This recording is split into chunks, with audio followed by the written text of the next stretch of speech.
Hello everyone, Radhe Radhe, जय श्री कृष्ण। स्वागत है आप सभी का हमारे चैनल में। जीवन में एक समय ऐसा जरूर आता है जब आपको लगता है कि सबको आपकी ज़रूरत है, लेकिन आपकी ज़रूरत वास्तव में आपको स्वयं होती है।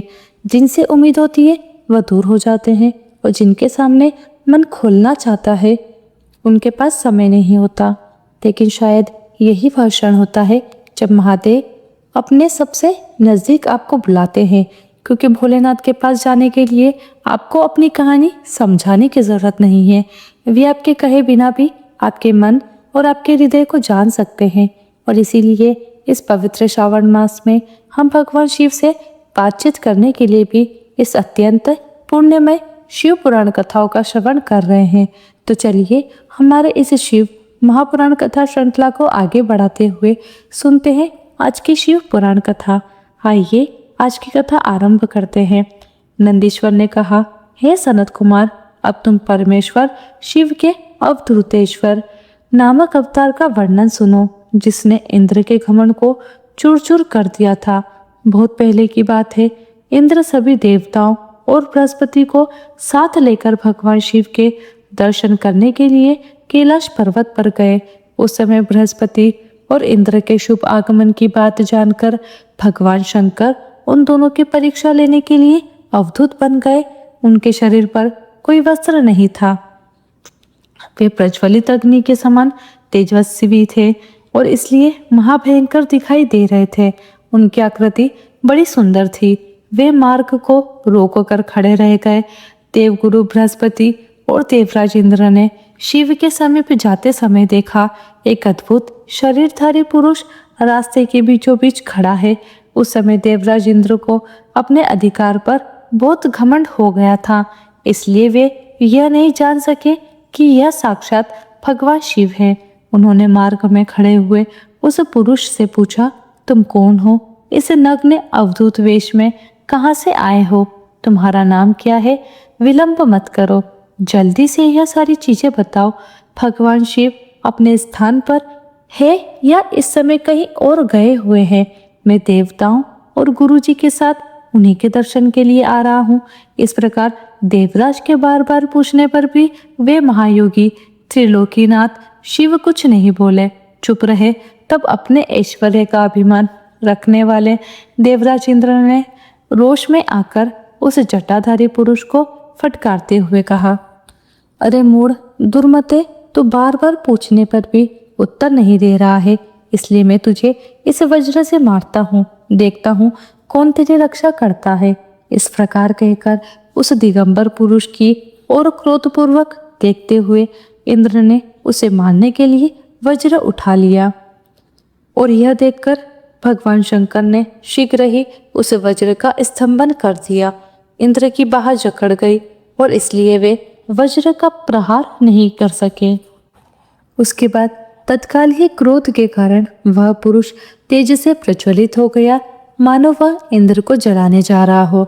भुजाओं के स्तंभित हो जाने के कारण इंद्र क्रोध से उस सर्प की भांति जलने लगे, जिसका पराक्रम मंत्र के बल से अवरुद्ध हो जाता है। जब देवरु बृहस्पति ने उस पुरुष को इस प्रकार तेज से प्रज्वलित होते देखा तो वे तुरंत समझ गए कि यह साक्षात भगवान हर हैं। फिर वे हाथ जोड़कर भगवान शिव की स्तुति करने लगे और स्तुति के बाद उन्होंने इंद्र को भगवान शिव के चरणों में गिरा दिया और उससे कहा, हे दीनानाथ महादेव, यह इंद्र आपके चरणों में पड़ा है, आप इसका और मेरा उद्धार कीजिए। हम दोनों पर क्रोध नहीं प्रेम कीजिए, हम शरणागतों की रक्षा कीजिए। आपके ललाट से निकलने वाली यह आग इस इंद्र को जलाने के लिए आ रही है, हमारी रक्षा कीजिए। बृहस्पति की ऐसी बात सुनकर अवधूत वेशधारी करुणा सिंधु भगवान शिव ने हंसते हुए कहा, अपने नेत्र से क्रोधवश बाहर निकली हुई उस अग्नि को मैं पुनः कैसे धारण कर सकता हूँ? क्या सर्प अपनी छोड़ी हुई केचली को फिर ग्रहण करता है? तब बृहस्पति ने कहा, हे प्रभु, भक्त सदा ही कृपा के पात्र होते हैं। आप अपने भक्त वत्सल नाम को चरितार्थ कीजिए और इस भयंकर तेज को कहीं और जगह पर छोड़ दीजिए। तब रुद्र ने कहा, देवगुरु मैं तुम पर प्रसन्न हूँ, इसलिए उत्तम वर देता हूँ। इंद्र को जीवन दान देने के कारण आज से तुम्हारा एक ना जीव भी होगा। मेरे ललाट से निकलने वाली यह अग्नि इस देवता नहीं सह सकते, इसलिए मैं इसे बहुत दूर छोड़ूंगा, जिससे कि यह इंद्र को पीड़ा ना दे सके। ऐसा कहकर भगवान शिव ने उस अग्नि को हाथ में लेकर 4 समुद्र में फेंक दिया। वहां फेंके जाते ही भगवान शिव का वह तेज तत्काल एक बालक के रूप में परिणित हो गया और वह बालक सिंधुपुत्र जलंधर नाम से विख्यात हुआ। फिर देवताओं की प्रार्थना से भगवान शिव ने ही असुरों के स्वामी जलंधर का वध किया था। अवधूत रूप से ऐसी सुंदर लीला करके लोक कल्याणकारी शंकर वहां से अंतर ध्यान हो गए और सभी देवता निर्भय और सुखी हुए। इंद्र और बृहस्पति भी उस भय से मुक्त हो गए जिसके लिए उनका आगमन हुआ था। वह भगवान शिव का दर्शन पाकर कृतार्थ हो गए और फिर अपने अपने स्थान में चले गए। जो मनुष्य प्रतिदिन एकाग्रचित्त होकर इस कथा को सुनता है या सुनाता है, वह इस लोक में संपूर्ण सुखों का भोग कर अंत में शिव की गति प्राप्त करता है। हे मुनिश्रेष्ठ, अब आप भगवान शंभु के नारी संदेह भंजक भिक्षु अवतार का वर्णन सुनिए, जिसे उन्होंने अपने भक्त पर दया करके ग्रहण किया था। विदर्भ देश में सत्यरथ नाम से एक प्रसिद्ध राजा थे, जो धर्म में तत्पर, सत्यशील, बड़े बड़े शिव भक्तों से प्रेम करने वाले थे। पृथ्वी का पालन करते हुए उनका बहुत समय सुखपूर्वक व्यतीत हो गया। उसके बाद किसी एक समय शाल्व देश के राजाओं ने उस राजा की राजधानी पर आक्रमण करके उसे चारों ओर से घेर लिया। शाल्व वेदशी क्षत्रियों के पास बहुत बड़ी सेना थी। राजा सत्यरथ का बड़ा भयंकर युद्ध हुआ। शत्रुओं के साथ दारुण युद्ध करके उनकी भारी सेना नष्ट हो गई और देवयोग से राजा भी शालों के हाथ से मारे गए। उन नरेश के मारे जाने पर मरने से बचे हुए सैनिक वहां से भाग गए और उस समय विदर्भराज सत्यरथ की महारानी शत्रुओं से घिरी होने पर भी कोई प्रयत्न करके रात्रि के समय उस नगर से बाहर चली गई। उस समय वह गर्भवती थी, शोक से संतप्त थी। भगवान शंकर का चिंतन करती हुई वो धीरे धीरे पूर्व दिशा की ओर बहुत दूर निकल गई। सवेरा होने पर उस रानी ने वहां पर एक निर्मल सरोवर देखा। उस समय तक उसने काफी दूर का रास्ता तय कर लिया था। सरोवर के तट पर आकर वे सुकुमारी रानी एक छायादार वृक्ष के नीचे बैठ गई और उसी निर्जन वन में वृक्ष के नीचे ही उसने शुभ मुहूर्त में एक उत्तम गुणों से युक्त दिव्य बालक को जन्म दिया। वह सभी शुभ लक्षणों से युक्त था। तब उस महारानी को जोर से प्यास लगी थी। पानी पीने के लिए वह सरोवर में उतरी और उसी समय एक बड़े से भारी ग्राह ने रानी को अपना ग्रास बना लिया। वह बालक जन्म लेते ही माता पिता से हीन हो गया। भूख और प्यास से पीड़ित होकर तालाब के किनारे जोर जोर से रोने लगा और उसी समय उस पर कृपा करके भगवान महेश्वर वहां आ गए। उस शिशु की रक्षा करने लगे। उनके प्रेरणा से एक ब्राह्मणी अकस्मात वहां आ पहुंची। वह विधवा थी, घर घर भिक्षा मांगकर जीवन निर्वाह करती थी और अपने 1 वर्ष के बालक को गोद में लिए हुए उस तालाब के तट पर पहुंची थी। उसने एक अनाथ शिशु को वहां क्रदन करते हुए देखा।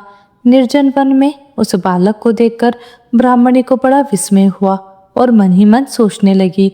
उसने सोचा, यह नवजात शिशु जिसकी नाल भी अभी तक नहीं कटी है, वह पृथ्वी पर पड़ा है। इसकी माँ कहीं नहीं दिखाई दे रही है। पिता आदि दूसरे कोई सहायक भी दिखाई नहीं दे रहे हैं। न जाने यह किसका पुत्र है। इसका जानने वाला यहाँ कोई नहीं है। इसे देखकर मेरे हृदय में करुणा उत्पन्न हुई है। मैं इस बालक का अपने और अपने पुत्रों की तरह पालन पोषण कर सकती हूँ, लेकिन इसके कुल और जन्म का मुझे कुछ भी ज्ञान नहीं, इसलिए इसे छूने का साहस नहीं हो रहा। इस प्रकार वह ब्राह्मणी जब सोच रही थी, उसी समय बड़ी बड़ी लीलाएं करने वाले भगवान महेश्वर एक सन्यासी का रूप धारण करके अचानक वहां पर आ गए और फिर भगवान शिव ने हंसकर उससे कहा, हे ब्राह्मणी, अपने चित्त में संदेह और खेद को त्याग दो, यह बालक परम पवित्र है। तुम इसे अपना ही पुत्र समझो और इसका प्रेम पूर्वक पालन करो। तब ब्राह्मणी ने कहा, हे प्रभु, आप मेरे भाग्य से यहाँ पधारे हैं। इसमें संदेह नहीं है कि मैं आपकी आज्ञा से इस बालक का अपने पुत्र की भांति पालन पोषण करूंगी। फिर भी मैं यह जानना चाहती हूँ कि वास्तव में यह कौन है, किसका पुत्र है और आप कौन हैं जो इस समय यहाँ पधारे हैं। हे भिक्षुवर, मेरे मन में बार बार यह बात आ रही है कि आप करुणा सिंधु भगवान शिव हैं और यह बालक पूर्व जन्म में आपका कोई भक्त रहा होगा। किसी कर्म दोष के कारण वह इस दुष्य अवस्था में आ पड़ा है। इस भोग कर वह पुनः आपकी कृपा से परम कल्याण का भागी होगा और मैं भी आपकी माया से ही मोहित होकर मार्ग भूलकर यहाँ पर आई हूँ। शायद आपने ही इसके पालन के लिए मुझे यहाँ पर भेजा है। तब भिक्षु प्रवर उस भगवान शिव ने कहा, हे ब्राह्मणी, यह बालक शिव भक्त विदर्भराज सत्यरथ का पुत्र है। सत्यरथ को शाल्व व देशीय क्षत्रियों ने युद्ध में मार डाला है। उनकी पत्नी अत्यंत व्यग्र होकर रात्रि में अपने महल से बाहर भागकर यहाँ पर आ गई थी और यहाँ आकर उसने इस बालक को जन्म दिया। प्रातःकाल होने पर प्यास से पीड़ित होकर वह सरोवर में उतरी पानी पीने के लिए और उसी समय देववश एक ग्रह ने आकर उसे अपना आहार बना लिया। इस राजकुमार के पिता विदर्भराज पूर्व जन्म में पांड्य देश के राजा थे। वे सभी धर्मों के ज्ञाता थे और संपूर्ण पृथ्वी का धर्म पूर्वक पालन करते थे। एक दिन प्रदोष काल में राजा भगवान शंकर का पूजन कर रहे थे और बड़ी भक्ति से भगवान की आराधना में संलग्न थे। उसी समय नगर में चारों ओर भारी कोलाहल मच गया। इन सभी ध्वनि को सुनकर राजा ने बीच में ही भगवान शंकर की पूजा छोड़ दी और नगर में शोभ फैलने की आशंका से राजभवन से बाहर निकल गए। और उसी समय राजा का महाबली मंत्री शत्रु को पकड़कर उनके पास ले आया। वह शत्रु पांड्य राजा का ही सामंत था। उसे देखकर राजा ने क्रोधपूर्वक उसका मस्तक कटवा दिया और शिव पूजा छोड़कर नियम को समाप्त किए बिना ही उसने रात्रि में भोजन कर लिया। और इसी प्रकार राजकुमार भी प्रदोष काल में शिव जी की पूजा किए बिना ही भोजन करके सो गया। और वही राजा दूसरे जन्म में विदर्भराज हुआ था। शिव जी की पूजा में विघ्न होने के कारण शत्रुओं ने उसको सुख भोग के बीच में ही मार डाला और पूर्व जन्म में जो उसका पुत्र हुआ था वही इस जन्म में भी हुआ। शिव जी की पूजा का उल्लंघन करके के कारण इसे दरिद्रता मिली है और इसकी माता ने पूर्व जन्म में छल से अपने सोत को मार डाला था। उस महान पाप के कारण ही वह इस जन्म में ग्रह के द्वारा मारी गई। यह तुम्हारा पुत्र पूर्व जन्म में उत्तम ब्राह्मण था। इसने सारी आयु केवल दान लेने में बिताई है, यज्ञ आदि सत्कर्म नहीं किए, इसलिए यह दरिद्रता को प्राप्त हुआ है। उस दोष का निवारण करने के लिए अब तुम भगवान शंकर की शरण में जाओ।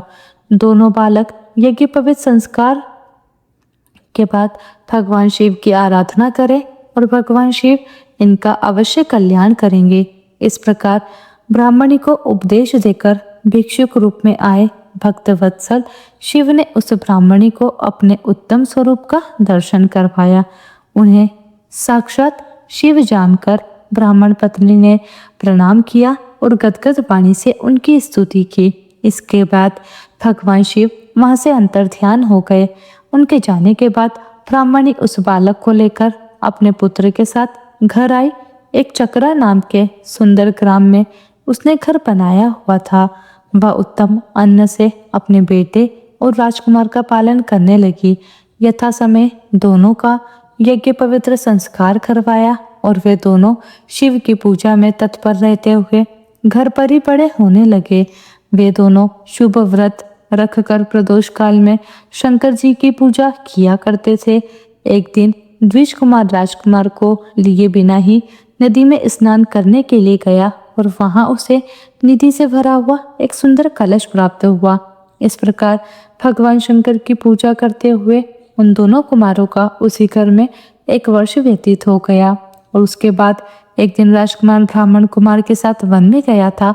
वह अकस्मात ही एक गंधर्व कन्या से वह मिला। उसके पिता ने वह कन्या राजकुमार को दे दी। गंधर्व कन्या से विवाह करके राजकुमार निष्कंटक राज्य भोगने लगा। जिस ब्राह्मण पत्नी ने पहले अपने पुत्र की भांति उसका पालन पोषण किया था, वही उसकी राजमाता हुई। वह ब्राह्मण कुमार उसका भाई बना।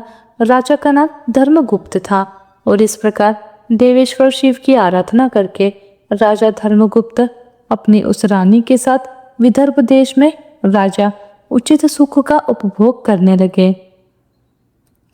हे ब्राह्मण, यह मैंने आपसे शिव के भिक्षु वरी अवतार का वर्णन किया। यह पवित्र व्याख्यान पापहारी, परम पावन, चारों पुरुषार्थों का साधक और संपूर्ण अभिष्ट फल को देने वाला है। जो प्रतिदिन एकाग्रचित्त होकर इसे सुनता या सुनाता है, वह इस लोक में संपूर्ण भोगों का भोग करके अंत में भगवान शिव के धाम में जाता है। हे सनत कुमार, अब मैं परमात्मा शिव के सुरेश्वर अवतार का वर्णन करता हूँ, जिन्होंने धौम्य के बड़े भाई उपमन्यु का हित किया था। उपमन्यु व्याघ्रपाद मुनि के पुत्र थे। उन्होंने पूर्व जन्म में ही सिद्धि प्राप्त कर ली थी और वर्तमान जन्म में मुनि कुमार के रूप में प्रकट हुए थे। वह शैशव अवस्था से ही माता के साथ मामा के घर में रहते थे और देवश दरिद्र थे। एक दिन उन्हें बहुत कम दूध पीने को मिला, इसलिए अपनी माता से वे बार बार दूध मांगने लगे।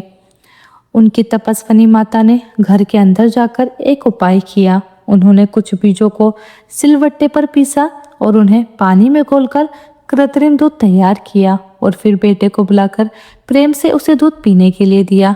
माँ के दिए हुए उस नकली दूध को पीकर बालक उपमन्यु ने कहा, माँ, यह दूध तो नहीं है। इतना कहकर वह फिर से रोने लगा। इस पुत्र को इस प्रकार रोते हुए देखकर माता को बड़ा दुख हुआ। अपने हाथ से उपमन्यु की दोनों आंखें पोंछकर उनकी लक्ष्मी जैसी माता ने कहा, बेटा, हम लोग सदैव वन में निवास करते हैं, हमें यहाँ दूध कहाँ से मिल सकता है? भगवान शिव की कृपा के बिना किसी को दूध प्राप्त नहीं होता।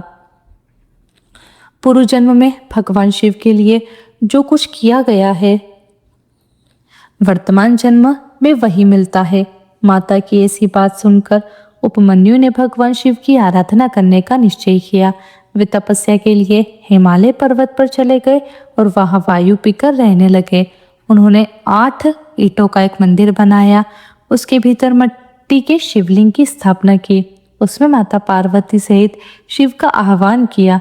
तत्पश्चात जंगल के पत्र पुष्प आदि लेकर भक्तिभाव से पंचाक्षर मंत्र के उच्चारण से सांब शिव की पूजा करने लगे। इस प्रकार दीर्घ काल तक उन्होंने बड़ी भारी तपस्या की। बालक उपमन्यु की तपस्या से चराचर प्राणियों सहित त्रिभुवन संतप्त होने लगा। अग्नि जलने लगी और देवताओं की प्रार्थना के बाद उपमन्यु के भक्ति भाव की परीक्षा लेने के लिए भगवान शिव फिर वहां पर पधारे। उस समय शिव ने देवराज इंद्र का, पार्वती ने शशि का, नंदीश्वर वृषभ ने ऐरावत हाथी का और शिव के गणों ने संपूर्ण देवताओं का स्वरूप धारण कर लिया। निकट आने पर सुरेश्वर रूपधारी शिव ने बालक उपमन्यु को वर मांगने के लिए कहा। उपमन्यु ने पहले तो शिव भक्ति मांगी, फिर अपने को इंद्र बताकर जब उन्होंने शिव की निंदा की, तब उस बालक ने भगवान शिव के अतिरिक्त दूसरे किसी से कुछ भी लेना अस्वीकार कर दिया। वे इंद्र को मारकर स्वयं भी मरने के लिए तैयार हो गए। उन्होंने जो अधूर रारस्त्र चलाया उसे नंदी ने पकड़ लिया और उन्होंने अपने को जलाने के लिए जो अग्नि धारण की उसे भगवान शिव ने शांत कर दिया और फिर सभी अपने अपने यथार्थ रूप में प्रकट हो गए।